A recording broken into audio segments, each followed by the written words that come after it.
Hey guys, welcome back to my channel and welcome if you're new. So in today's video, we're going to talk about what's next for Bitcoin. It's been a crazy roller coaster for this whole week of trading. In its recent peak around April 12th, it was a little over 63,000 and now it's down to about 35,000 at the time of making this video, which is about 45% down from its peak. And I think around 9 to 10 in the morning, today, it actually dipped under 32K, so totally crazy. It's about 50% down from its peak this morning. So let's go over some of the things that have been causing this crazy price drop recently.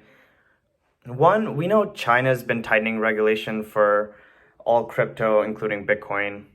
Two, it doesn't help that the US Treasury also is tightening some regulations and there's some new tax compliance we heard about late last week. So apparently any transaction of over 10,000 now has to be reported to the IRS, and the IRS says this is in hopes of reducing tax evasion. Three, apparently there's also a new presidential proposal that will be just adding some headcount and adding resources to the IRS that'll be specifically for cryptocurrency and Bitcoin. So I'm sure this is spooking crypto investors a little bit. Number four, this one we all know about. Tesla recently suspended vehicle purchases using Bitcoin, citing environmental concerns. And I'm sure you guys have all seen the social media fire with all the Elon Musk and Bitcoin fanatics going, bro, you're supposed to be on our side. What happened? So a lot of funny memes going around Facebook, Twitter. You've seen them, I'm sure.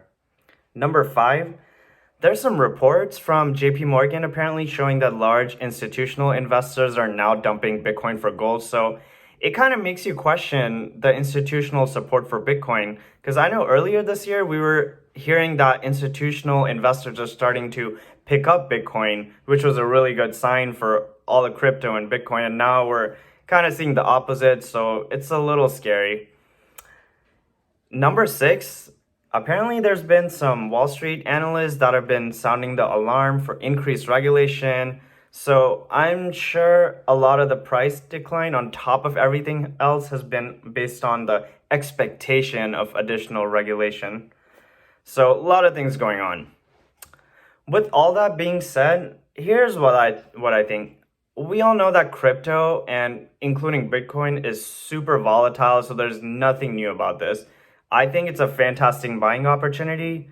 And guys, this is exactly what buying the dip looks like. It's when a lot of other investors are panic selling. So this is what the good buying the dip opportunities look like. So if you've been thinking about it, why not take advantage and take a position at a really good low price? Or if you've got a small position, why not increase your position or, lower your average cost? I'm a huge believer in Bitcoin. I'm super bullish and optimistic. I personally think it's going to bounce back not only to its 63K peak, but who knows, it might go upwards of 100,000 or cross 100,000 by the end of 2021. Nobody knows, but I think it's very possible. Tell me what you think in the comments. Do you think Bitcoin's headed to the gutter, or do you think it's going to cross 100,000 by the end of this year? I'd love to hear. I'd love to discuss. That's it, guys. If you liked this video, if it added some value and you learned a thing or two, please take a moment and like and subscribe. It really helps the channel. All right, guys. Well, I will see you next time.